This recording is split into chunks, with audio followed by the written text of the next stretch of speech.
Hey, what's up my Acers, Gamer Guy 7 Aces, and today I am bringing you a very important video. We just got a new gameplay, the full entire level of this green hillish zone for Classic Sonic in Sonic Forces. Before I do that, let me just say I finally got my new mic, my Turtle Beach, and yeah, so finally you guys get to hear good quality again. The cell phone microphone trilogy, whatever, is over. So back to using good mic quality.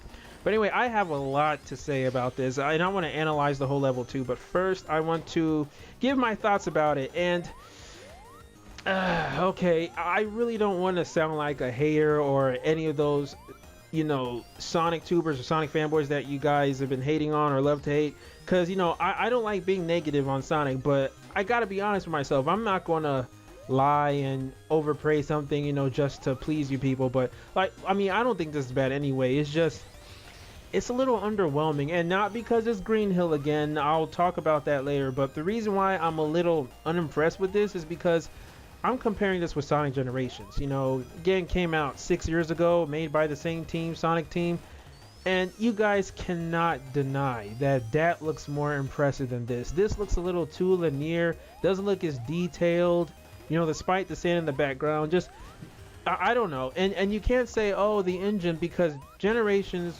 the engine was modified from the Hedgehog engine in Unleashed so that the frames could run better, and this is supposed to be the Hedgehog engine too, so there's no excuse for that. I think my problem is not because of the graphics. Sega is capable of that.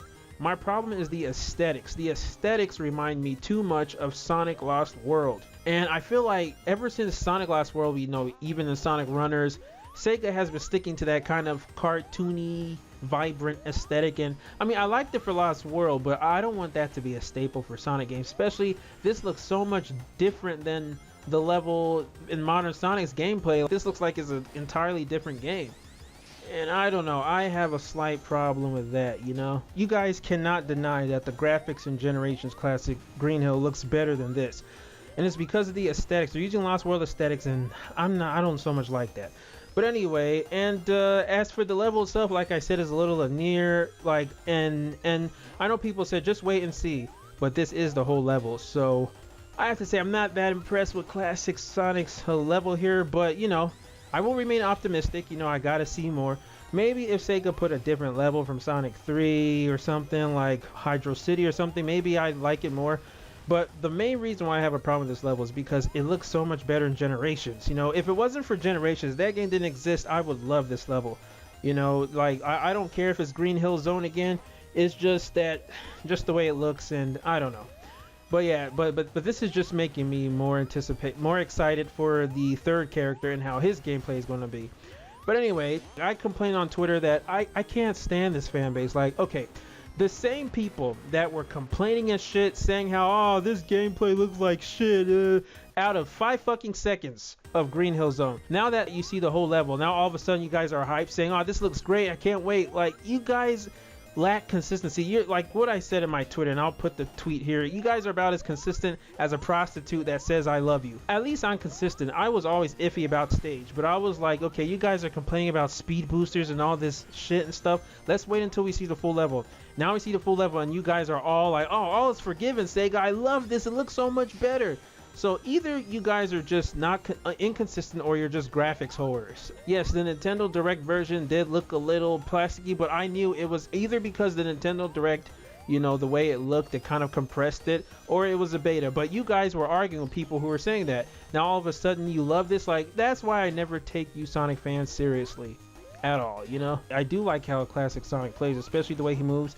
He has the drop dash here, and as far as I can tell, like, yeah, it's the same as it was in Sonic Mania. So that's making me think, is this the follow-up to Sonic Mania? I'm starting to think that, because he has the drop dash, and the way he jumps is exactly like he did in Mania and in Sonic CD. So I don't know, like, the more I see this, the more I feel like it's the follow-up to Sonic Mania. But anyway, let's talk about how the game is. Like, I already talked about that there's a drop dash here, and I pretty much said everything. And you can see the totem poles, they're pretty big, they look kind of clay-like, And yeah, and you can tell the enemies, the enemies, they look like the Doomsday robots or the Sentries from that were in the trailer and in the modern Sonic gameplay. They all have that red eyes or something, kind of like looking like Terminator robots. So you can tell they have infiltrated Classic Sonic's world here. And yeah. But like I said, we have to see more of Classic Sonic. I'm pretty sure the other levels will look impressive. Like I said, I like to be rational and fair in everything. I'm not going to be a hater that jumps and says, oh, this game is going to suck. At the same time, I'm not going to be someone that overpraises everything and always worships Sega or Nintendo, whatever they do, and oh, they can do no wrong. No, that's all I have to say. And so basically, you Sonic fans, you guys got to look in the mirror and ask yourselves, what do I like and what do I not like? Because I don't know, like, I'm consistent. I've been consistent throughout. There's a little bit more speed boosters. It kind of reminds me of Sonic 4.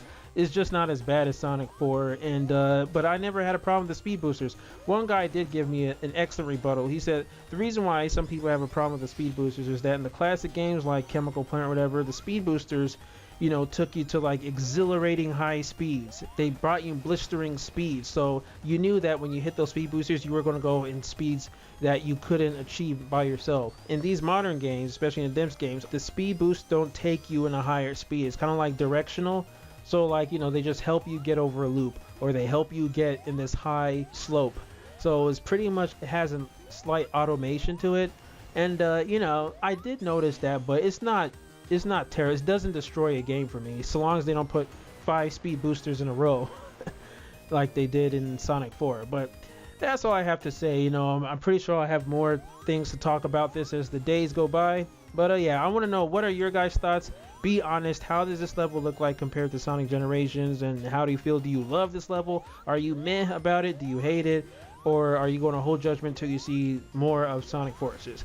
I can tell we're all excited to see the third character because I want to see how his is going to play. I do think his levels are going to be 100% 3D because like Classic you have 2D, Modern you have 3D and 2D, and Sega did say that there's going to be certain levels that are completely 100% 3D.